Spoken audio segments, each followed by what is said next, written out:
কালে গত বছরের 18 জুলাই ঢাকার উত্তরায় আহত সহযোদ্ধাকে পানি পান করানোর সময় পুলিশের গুলিতে প্রাণ হারান সাতক্ষীরার তরুণ আসিফ হাসান। নর্দার্ন বিশ্ববিদ্যালয়ের ইংরেজি বিভাগের দ্বিতীয় বর্ষের শিক্ষার্থী আসিফ হাসান দেবাটা উপজেলার আশকারপুর গ্রামের মাহবুব আলমের ছেলে। আসিফের স্বপ্ন ছিল প্রশাসনিক কর্মকর্তা হয়ে মানুষকে সেবা করার।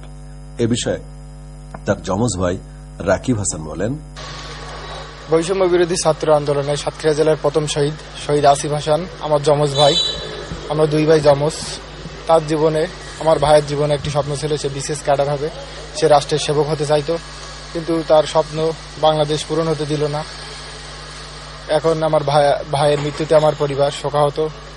আসিফ হাসানের মৃত্যুর পর সাতক্ষীরায় সরকার বিরোধী আন্দোলন বেগবান হয়।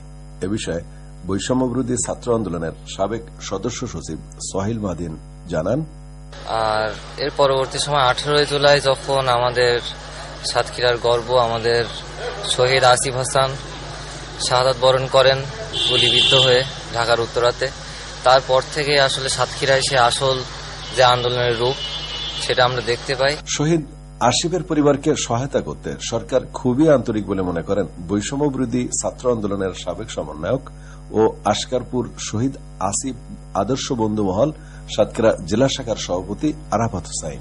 শহীদ হওয়ার পরে জাতীয়ভাবে ইন্টারিয়াম গভর্নমেন্ট অন্তর্বর্তীকালীন সরকার যে সকল সুযোগ সুবিধা শহীদ পরিবারকে দিয়েছে সে সকল সুযোগ সুবিধা শহীদ আসিফ ভাই পেয়েছে। এছাড়াও শহীদ আসিফ ভাইয়ের নামে আশকারপুর শহীদ আসিফ আদর্শ বন্ধুমহল ফাউন্ডেশন হয়েছে। এখন যৌবন যার মিছিলে যাবার তার শ্রেষ্ঠ সময়, এখন যৌবন যার যুদ্ধে যাবার তার শ্রেষ্ঠ সময়।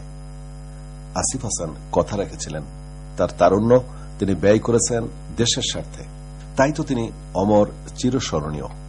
সাতক্ষীরা থেকে আবুল কাশেম, বাংলাদেশ বেতার, খুলনা।